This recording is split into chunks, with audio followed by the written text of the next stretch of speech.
Hey everybody, what's going on? I've personally stopped paying attention to a lot of the polls that people make when they're trying to figure out who is gaining popularity in the race. I don't really have nearly the time to break down each individual poll to see if they're uh, being equitable when polling Republicans and Democrats and independents. I don't know if they're splitting it evenly between men and women. I don't know if they're splitting it evenly along ethnicity and nationality.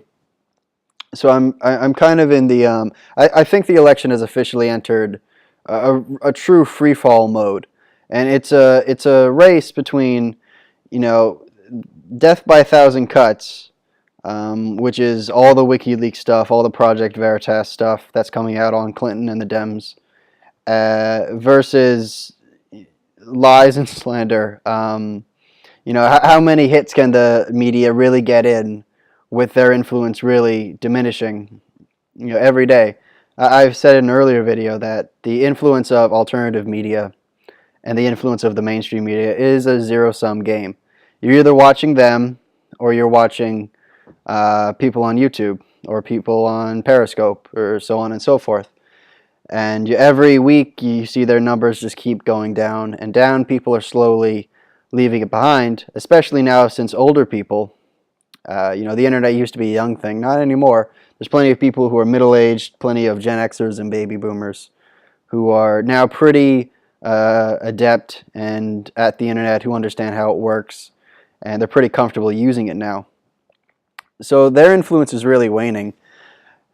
If hypothetically Clinton can win, I really don't think they understand that, politics in this country is permanently changed. Even if Trump loses, he has successfully and permanently shifted the Overton window away from what it was in kind of the twilight years of the Cold War.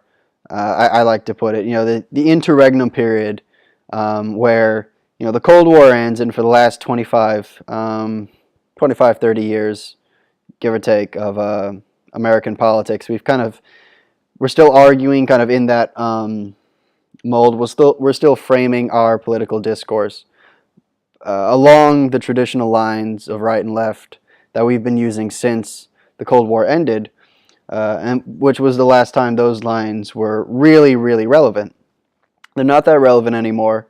I've said this a couple times. It's not really about left and right divides. It's much more now about globalism and nationalism, and new set of extremes. And there's a real reshuffling of where people kind of line up on this new spectrum. But it doesn't seem to be that the media understands that by destroying all of their credibility in a last-ditch attempt, which might be successful, who knows? I mean, we've seen with the Project Veritas videos just how far they'll go to commit electoral fraud to get ahead.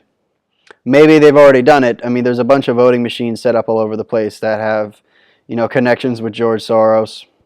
Maybe they've already locked it in. And maybe that's why Clinton is not campaigning.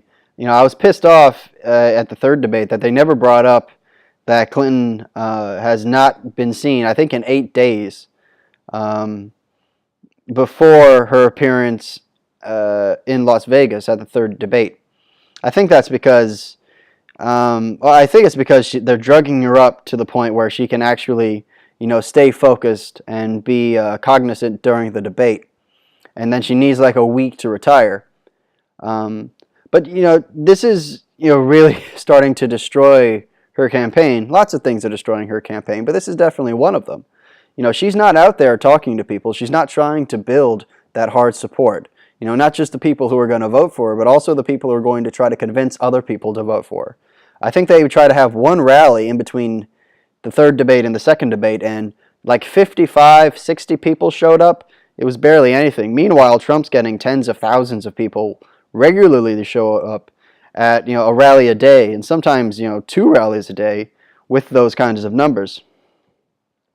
But yeah, if Clinton wins, the media has destroyed so much credibility that they will be, first of all, they'll be blamed And I imagine if it's with all these allegations, well, not allegations, evidence of electoral fraud, even if legally speaking, and even if factually speaking, that the election wasn't stolen, that is what's going to be in the air, in the minds of a lot of people, that the election was stolen from Trump, that Clinton won it dirty-handed, because it'll be sort of like a narrative, think of it like that. A narrative will be created that Clinton stole the election.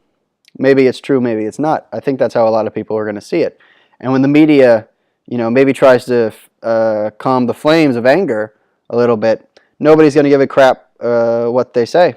Nobody's going to trust a single thing they have to report on. No, I've gotten to the point where I just assume that the opposite is true. If the media is telling me something, then, if they're telling me to go left, then I'm just going to go right until I can verify otherwise. And I think that's the mind state that a lot of people in this country are in. Another reason why, even if Trump loses, the political landscape is permanently changed is because now a lot of people on the right, conservative people, they're not going to go back to the neocon, conservative establishment types like John McCain and Paul Ryan. Like John McCain and Paul Ryan, after they've been experiencing what Trump has to offer. They're going to demand more of Trump. And, unless the establishment, changes, which I don't think they will, some other Trump-like candidate will just rise to take his place. There is now a serious demand, for ending immigration, for radical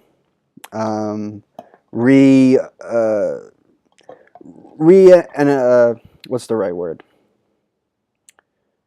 Reorganizing our foreign policy to stop us from these perpetual, never-ending military adventures we just can't seem to not involve ourselves in. There's now a huge demand for a candidate like that. And even if Trump loses, that demand is not going to go away. Which brings me to the other thing I wanted to say is that I think if Clinton wins, it's... no matter who wins, this country is going to stay divided for quite some time. Brexit over in the UK happened. The country is still, arguing about it. Partly because it was so fucking close. I think it was, the Brexit side won by like 1% of the vote. Something so small. It was clearly still a very divided issue among the people in the United Kingdom. I think the same thing will happen here. No matter who gets in, half the country is convinced that, you have a Hitler reincarnation taking power, and the other half thinks, I think quite accurately, that you have an insane globalist taking power. So no matter who wins, there'll be unrest, but I think it's more likely that Clinton will create more divisions in this country than if Trump wins, because a lot of the things that are said about Trump are simply not true. It's just people's perceptions of him. Once they get used to him being in office, I think a lot of people will just die down, and they'll stop talking about how they're going to move to Canada if Trump wins. I always love those people say they're going to leave. A lot of celebrities say that too.